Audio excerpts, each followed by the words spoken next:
I made a speech about Ampatuan, the same event. But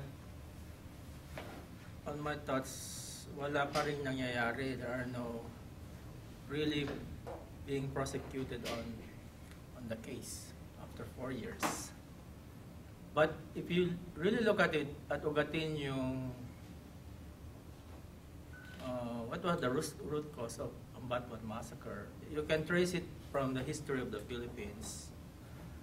Way back when I was a student leader in 1983, we were part of a fact-finding mission in Nueva Ecija, where there are almost 20 farmers with the same thing, massacred in Lupao, Nueva Ecija.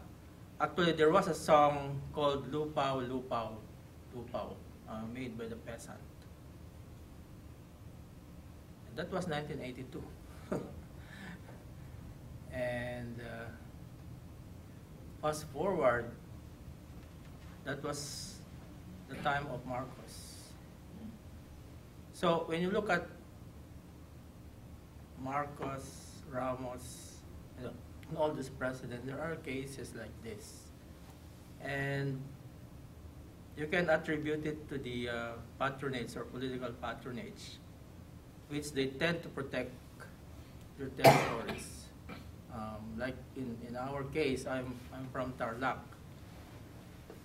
The Cojuangcos, you can attribute it to the land problem on that aspect. Which Ricky said,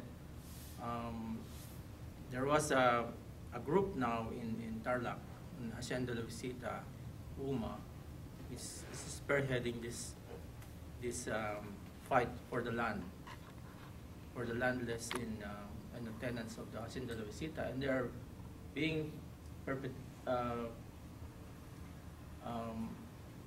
the military has been looking for them, and last month there was a leader who was apparently hacked in the head, a peasant leader in Tarlac. Because I got this news from my fellow Tarlaqueño who used to work in there, behind the picket lines, organizing the peasants. And one time, 3 months ago, there was a picket in Paniqui, Tarlac. That was Paniqui, Tarlac, situated in yung bukana ng Hacienda Luisita. And there was a picket there, and the picket was, dispersed. Armalites, that's the drastic one we're talking about. There was a student leader got killed again there. So when you look at it from Luzon, Visayas, and Mindanao, like in Aurora, the one that really control the land there is the Angaras. And they have these mercenary armies. Same thing with Ampatuan. So when you go to Mindanao, there was this Halos-Hos and other, Maguindanao and other warlords. And Central Luzon is Cojuangcos and other warlords there. So the analysis is, unless we struggle as a Filipino people to dismantle these dynasties, political dynasties, which tend to be consolidated every election, then the Ampatuan massacre really will tend to repeat by itself. And history will repeat by itself. With a weak judiciary and a powerful military, the only recourse is for us, like you, really, the challenge for journalists is to really, mobilize, organize, and don't forget that these things happen, and we need to go out there, international pressure, consolidate our ranks, and march with the people to demand a better country, freedom of the press, cleaner political elections, and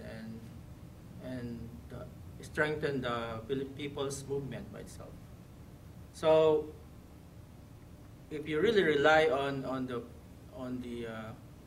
government machinations, then of course you will know, because even our president by itself is the Aquino and Coangos have their own warlords. So how can you get justice if you tend to? So if you look at it right now, halos wala nang marinig sa Ampatuan in terms of the general media back home. I was browsing the different media outlets 2 nights ago because I was hoping that they will cover Ampatuan anniversary, and nothing. It is only Benji Oliveros, Bulatlat, and Satoru Campo, and all those progressive media that covers this. So for the media and for the Canadian Filipinos by itself, we should keep out the fire burning, and every time November 24 we should commemorate this and mag-ingay tayo, and then we should be able to consistently, have this type of discussion and other gatherings to educate our kababayans here, not only through prayers but also through consolidating our ranks and join the growing movement, the Filipino community being organized for this purpose. So, yun lang. Thank you. Maraming salamat din.